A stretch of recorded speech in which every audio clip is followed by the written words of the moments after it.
What's up my families? ዛሬ እንግዲህ የምገኘው ትርታ ሚዲያ ነው 97.6 FM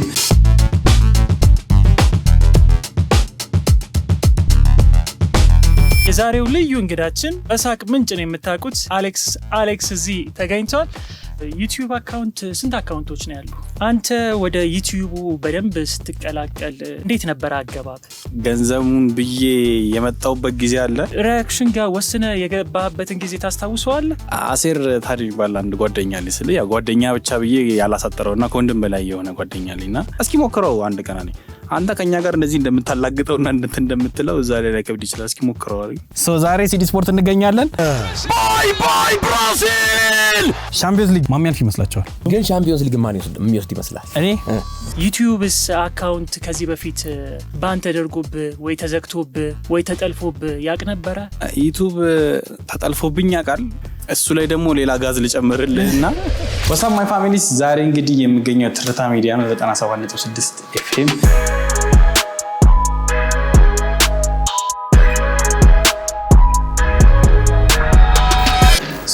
ዛሬ አንድ ፕሮግራም አለ። እዛ ላይ እንግዲህ ላይፍ ታዩኛላችሁ። እዚህ ጋር ሪሴፕሽን እንገኛለን። እንዴት ነው? ሰላም ነው? ሁሉ ሰላም ለሚመስገን ነው። ውስጥ ዴቭ ጋር ፕሮግራም ነበር መግባት እችላለሁ? ይቻላል። አመሰግናለሁ። Look at the studio. ከዛ ደግሞ ናማላሳይክ ይሄ የልብ ሁማን ሎጎ ነው። በጣም ነው የምወደው ይሄ ሎጎ። ጃስኪ ወደፊት ደግሞ ሰሞኑን እንሄዳለን ብቻ እኮ ትንላለን። አሌክስ ዌልካም። ድንልኝ እንኳን ደህና መጣህ። እንኳን ደህና ቆየህ። አረፈች። ስቱዲዮአችሁ ስታምር አሪፍ ነው በጣም። በደንብ ደግሞ ትጎበኘዋለህ። ቪዲዮ ላይ ነበር ማውቀው በአካል አሁን እንዴት አገኘው? ደስ ይላል። ስፔሻሊ እንትኑ እቺ ዲኖይዝ የምትደረግበት ከለርፉል ነች፣ ለአይን ማትረብሽም። ኤሲም አለ ሙቀት እንትን ካለ ሁሉም ነገር የተሟላ ነው። ትርታ በጣም ዘመናዊ ስቱዲዮ ነው። የ2021 የሆነ ምርቶች ከእንግሊዝ ነው እንዳለ ቴብሎቹም ሁሉ ነገሩም የመጡት። ፕሮግራማችንን እንጨርስና ደግሞ በደንብ አስጎበኛለሁ። በእርግጠኝነት ትወደዋለህ። በጣም ደስ ይለኛል። እንግዲህ ፋሚሊያንስ ከዴቭ ጋር ያለ ቆይታ በኋላ ደግሞ እስኪ ስቱዲዮን እየተዟዟርን እናየዋለን። አብራችን ነው።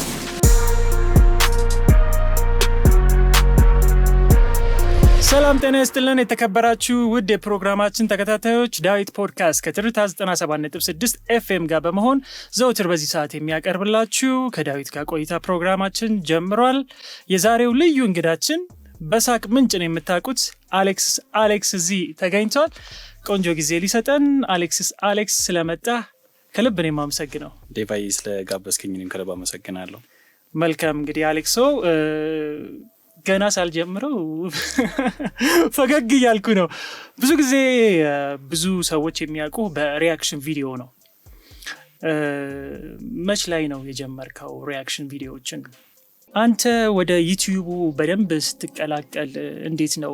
መጀመሪያ ገንዘቡን አስበህ ነው ወይስ ነገ ከነገ ወዲያ ገንዘቡ ይምጣና እስኪ ልሞክረው አይነት ነገር ብለው? እንዴት ነበር አገባብ?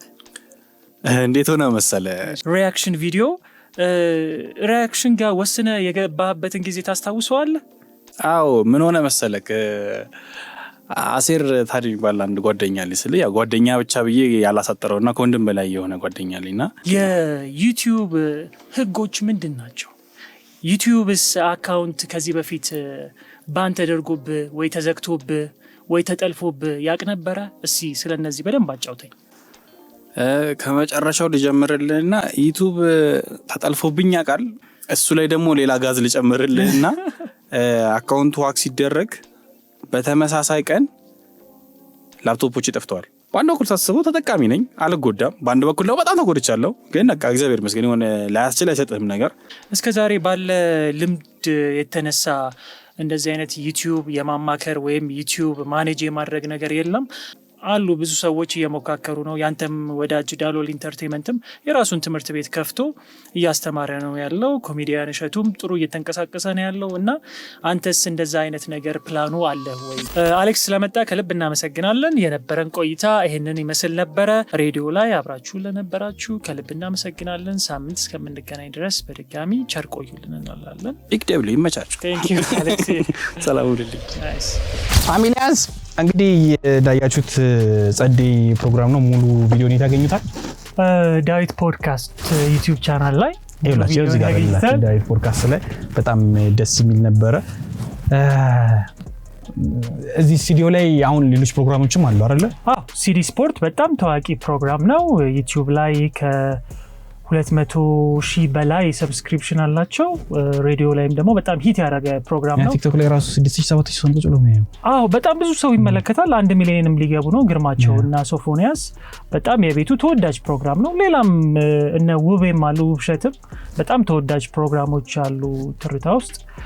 ከዛ አንዱ ደግሞ ዳዊት ፖድካስት ነው። እኔ ፕሮግራም ላይ ስለመጣ አሌክስ ከልብ አመሰግናለሁ። ሌላም ጊዜ ደግሞ በሰፊው እንገናኛለን ብዬ ተስፋ አደርጋለሁ። የቀሩትን ደግሞ ስቱዲዮቹን እናስጎበኛለን። እንግዲህ እንውጣ። ከዛ በኋላ ደግሞ ውጭ ያሉትን ደግሞ እስኪ አብረን እናያቸው። እቺን ዋልጠ ጨርሳት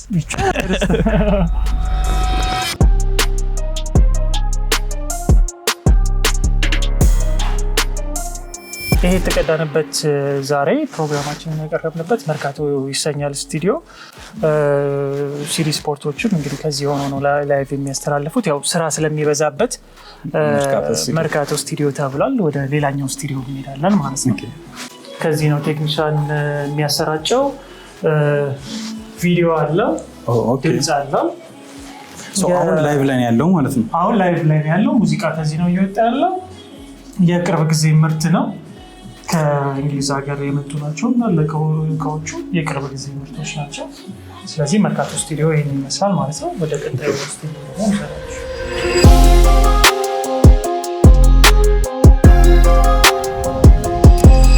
ይሄኛው ደግሞ እንጦጦ ስቱዲዮ ይባላል። እንጦጦ ስቱዲዮ ያው ሰፊ መሆኑን ለማመልከት ነው። እዚህ ጋር የሙዚቃ ባንድ ቢኖር ሌላም ነገሮች ቢኖሩ እዚህ ጋር ሰፋ ስለሚል ከቅድሙ አንፃር ልክን ይሰፋል ስለሚል ያው እዚህ ጋር መቅረብ ይችላል። ከዛ በተረፈ ደግሞ እንደ ውጪዎቹ ሰልፍ ስቱዲዮ የሚባል አለው። ራሱ ቴክኒሻኑም ቁጭ ብሎ ራሱም እየተሳተፈ እንግዶችም ኖሮ እዚህ ጋር ላይቭ መውጣት ይችላል ማለት ነው። ቴክኒሻንም መሆን ይችላል፣ እንደ ሴም ታይም ደግሞ ኢንተርቪው አድራጊው መሆን ይችላል። እንደዛ አድርጎ ከዛም መውጣት ይችላል። ግን አሁን ለምሳሌ እዚያው ሙዚቃ ምናምን ነገር እንትን በሚሉበት ጊዜ ድምጽን እንዴት ነው ማስተካከል የሚቻለው? እንዳይጮ ኦር እንዳያንስ? እዚህ ጋር ቴክኒሻኑ እዚህ ጋር ሁሉም ነገር አለ። ጌኖቹንም ሌላም ነገሮችንም እዚህ ያስተካክለዋል። ሲመጣ ክሊን ሆኖ ይገባል ማለት ነው። ካልሆነ ደግሞ ሁለቱንም ስቱዲዮ በአንድ ጊዜ መጠቀም ትችላለህ። ለምሳሌ ሚውዚክ ባንዱ እዚህ ቢሆን አርቲስቱ እዛ ቢሆን እንደዛም አይነት ነገር መጠቀም ይቻላል ማለት ነው። እና ትርታ በጣም ትልቅ ፊውቸር ያለው የስቱዲዮ እቃዎችን ነው ያስገባው። ይሄንን ይመስላሉ ማለት ነው። ሌሎችንም ደግሞ እናስገባለን።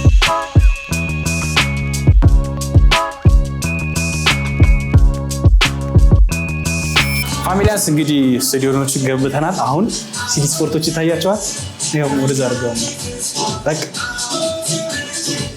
ይኸውላችሁ አሁን ሲዲ ስፖርቶች ገብተዋል። ቪዲዮ በምንቀርጽበት ሰዓት ላይ ቻምፒዮንስ ሊግ ነበር እና እሱን ላይቭ ስትሪም ሊያስተላልፉ ነው።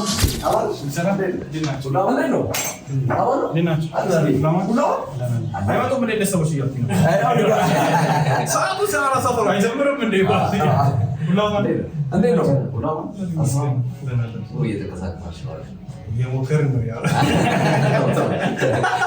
ለኛውም እየሞከርን እናንተ ላይ መጣ አራሰክ ነው እናንተ ራሱ ወይ በጣም ማለት ነው። ናይስ እንደ ፎርኔ ተከታተሉ ስቱዲዮቹ አንድ ደግሞ በእኛ ጋር ቻሌንጅ ተሳትፏል። የሚያሸንፍ ሰው ተጠብቄ ይመጣል። ዛሬ ሲዲ ስፖርት እንገኛለን። ቻምፒዮንስ ሊግ ያለፈው ሳምንት ያየነው ውጤት አለ የማድሪድ። ከዛ ውጪ ደግሞ ሌላ አንድ ጨዋታ ማን ነበር ያየነው? የፒኤስጂ እና ሞናኮ ማለት ማን ያልፍ ይመስላችኋል? ፓሪስ ሰን ጀርመን በእርግጠኛነት ውጤት ይቀለብስ አይመስልም? ኖ መጀመሪያም አሸንፏል። አይ ኖ ሞናኮ የሚቀለብስ አይመስላችሁ? አይመስልም በፍጹም። ፓርክ ደስ ፕሪንስ ላይ አይችልም። እሺ የእንትናስ የማድሪድ ጨዋታ ማድሪድ ከቤኔፊካ አሳምሮ ሪያል ማድሪድ ኤል ስታዲዮ ሳንቲያጎ ቤርናባው ነው። በዛ ላይ የዚህ ፕሪስቲያኒ ጉዳይ አለ ከዘረኝነት ጋር በተገናኘ ከቪኒ ጁኒየር ጋር። ስለዚህ ቤኔፊካ ተጽዕኖ ውስጥ ሆኖ ነው የገቡት። ሞሪኖ አይመራም ቡድኑን። ጆዜ ሞሪኖ ቀይ ካርድ አይቷል። አረ በጣም አሳምሮ ሪያል ማድሪድ በደንብ ሪያል ማድሪድና ፓሪስ ሰን ጀርመን አልፋሉ።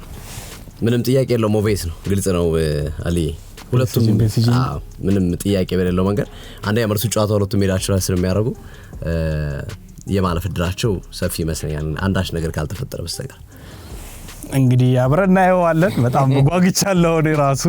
እንግዲህ መልካም እድል ብያለሁ ለነሱ። ግን ቻምፒዮንስ ሊግ ማን የሚወስድ ይመስላል? እኔ ፐርሰናሊ ነው ገምቱልኝ መገምታቸው ማማ መሰለ ባየር ሙኒክ። ኦኬ ግን ድልድሉ ማየት ፈልጋለሁ ለመሰለክ እርግጠኛ እንደዛ ያልሆንኩት የአርሴናሉን መልስ ነው ያሉት እስከ የሆነ ጨዋታ ድረስ እስከ መጨረሻው ድረስ መልስ ነው ያለው። ሶ ያ ማለት አድቫንቴጅ አለው በጣም። ግን የእንግሊዝ ክለቦችን የሚገናኙ ከሆነ ውጤት በዛው የሚቀጥል አይመስለኝም። እርስ በርስ ደግሞ የሚገናኙት እድላቸው ሰፊ ነው ከሆነ ሰዓት በኋላ አይ ቲንክ ይገናኛሉ። አርሰናልና ሲቲ መገናኘት እድል አለ እና አንዳቸው ያልፋል። አሁን ሲቲ መጀመሪያ ላይ አሁን የሚያገኘው ቀጣይ የሚያገኘው ኢንተር ሚላንን ወይም ሪያል ማድሪድን የማግኘት እድል አለው። ኢንተር ሚላን ኦፍ ኮርስ ዛሬ ውጤት ከቀለበሰ ነው እሱ ከቦዶ ግሊምት ጋር ባለፈው በቦዶ ግሊምት 3-1 ተሸንፏል። ዛሬ ግን ሜዳው ሳንሲሮ ላይ የሚደረግ ጨዋታ ነው። እኔም ሶፊም እያወራን ነበርና ይቀለብሰዋል ብለን ነው የገመትነው የኢንተር ሚላንን። ስለዚህ ኢንተር ሚላን ወይ ሪያል ማድሪድ የሚያልፉ ከሆነ ሲቲ ከሁለቱ አንዱን የማግኘት እድል አለው ማንቸስተር ሲቲ። አው ፕላስ ደግሞ ምን ያሰኩ መሰለክ አሁን አርሰናል ሊበላል ማይልበት ደረጃ ላይ ለመድረስ እንትን ያላስባለኝ ምክንያት መሰለክ አንደኛ የጨዋታ ጌም ፕላን እየታወቀበት ነው። ስለ እኔ አሁን ላይክ እንደ ተመልካች ካየሁት ፕላን ኤ ኮርና ነው፣ ፕላን ቢ ቀኝ በኩል ያለ ነው፣ ፕላን ሲ በግራ በኩል ያለ ነው። ሰው እነሱ ጠፍተውባቸው ደግሞ የገቡበትን ጨዋታ ሳየው ወይ አቻ ነው ወይ ነጥብ ጥለዋል ነገር። አርሰናል አርቴታ የሚታወቅ ፎርሜሽን ነው የሚጠቀመው ብዙ ጊዜ። ከዚህ በፊት 4-2-3-1 ነበር። አሁን ደግሞ 4-3-3 ፎርሜሽን ነው የሚጠቀመው። ይታወቃል ማን ምን እንደሆነ የትኛው ቦታ ላይ ማን እንደሚሰለፍ። ለዛ ነው በዛ ላይ ደግሞ አርሰናል ሎ ብሎክ የሚጫወት ቡድን በፍጹም አይወድም። እሱ ነው ምልክት። ሰብሮ መግባት አይችልም። ፔኔትሬት አድርጎ ሰብሮ መግባት አይችልም። ስለዚህ አርሰናል ምን ይገደዳል ብዙ ጊዜ ወደ ለጥጦ ዊንግ ላይ ለጥጦ መሀል ለመሀል ሰብሮ መግባት ስለማይችል ለጥጦ መጫወት አማራጭን ይፈጥራል። እና ሎ ብሎክ ደግሞ የሚጫወቱ ቡድኖች ሎ ብሎክ ይጫወቱና በካውንተር አታክ ያጠቁታል። ከዚህ በኋላ ያሉት ደግሞ እንደዛ ናቸው። ለዛ እኮ ነው ሻምፒዮንስ ሊጉን በጣም አሉ እየተጣሩ ነውና ግን ድልድሉ ከወጣ በኋላ ሹር የመሆን ይመስለኛል። ለዛ ግምት መረም አይ ግምት ሳይሆን ሹር ሆናለሁ ሻምፒዮንስ ሊግ እና ደግሞ ሻምፒዮንስ ሊግ ላይ እስከ አራተኛ ሜር ከሆነ አምሹር ፕሪሚየር ሊግ እንደማይበላ ለምሳሌ እውነት ተጫዋች ጫና አለባቸው በጣም እንትን ይላሉና ግን እስከዛ ካሬደ እንትን ባለ ቁጥር እንኳን ሳይኮሎጂካል ፖስት ቡስት እያደረገ ይሄዳል። በገፋ ቁጥር ቡስት እያደረጉ ነው የሚሄዱት። በገፋ ቁጥር አድቫንቴጅ ይኖረዋል። እንደውም በጊዜ ባይዛው ሻምፒዮንስ ሊግ ላይ እንዳየነው ነው ኢንተር ሚላን ቦዶ ግሊምት ይሸነፋሉ ብሎ የገመተ ሰው የለም። እንዲህ አይነት ታምራዊ ውጤቶች ይኖራሉ ሻምፒዮንስ ሊግ ነው። አርሰናል ደግሞ ልክ አሸንፎ ሰርፕራይዝ እንደሚያደርገን ሁሉ ለምሳሌ ሙኒክን አስቶን ቪላ ዘንድሮ ቶተንሃምን ያሸነፈበት እንቅስቃሴ በጣም ምርጥ እንደሆነ ሁሉ ደግሞ ሰርፕራይዝ ያደርገናል ያልተጠበቀ ውጤት በማስመዝገብና ስለዚህ አብረን ነው እንዳልከው ድርድሩ ደግሞ በደንብ የተወሰነ ነገር ፍንጭ የሚሰጠን ይመስለኛል። እኔ ግን ሞር ወደ ባየር ሙኒክ አደራለሁ። በተለይ ሉዊስ ዲያስ ካልተጎዳባቸው የሆነ ችግር ካላጋጠመው በስተቀር ታንኪዩ እንደዛ በጣም ጥሩ ጉዞ የሚያደርግ የአርሰናል ጨዋታ ላይ ቢኖርና ባየው እያልኩ ነበር። በዛኔም እሱን ኤክስፔክት አድርጌ ነበር ቢኖርና ባየው በቃ የተሟላ ቡድን በንጽጽር ባየር ሙኒክ ፔሲጂ ደክሟቸዋል። ፔሲጂም ጥሩ ቡድን ነው ግን ያመናው ጨዋታ ጎድቷቸዋል። 3 ዙር እየተጎዱ ነው ተጫዋቾች ያሉት። አይ እሱ ብቻ ሳይሆን ተጫዋቾችም ከአሰልጣኞች ጋር ያላቸው ነገር ትንሽ ደስ አይልም። ብቻ እስኪ ሲዲ ስፖርት ላይ መጨረሻ ላይ አካባቢ ያሉት የማንቸስተር ጨዋታዎች ላይ አንዳቸው ላይ እመጣለሁ ከጋበዛችሁ በደስታ አሁን እያልን ነበርኩ እኛ ቀርበን ነው ያለው ልትመጣ እያልን ነበር። ፋዘርም ከተመቸው እንግዲህ ይዣቸው እመጣለሁ። በጣም አመሰግናለሁ። እኛም እናመሰግናለን። ግምታችን ይመዝገብ። አዎ ተይዟል። እኛውን ወደ ቤታችን እንሄዳለን። ብቻ እስከዚህ ሰዓት ሳይሆን ነበር ሰዎች ሰብስክራይብ ማድረጉ እንዳረሱ ላይኩ እንዳረሳችሁ ይመቻችሁ።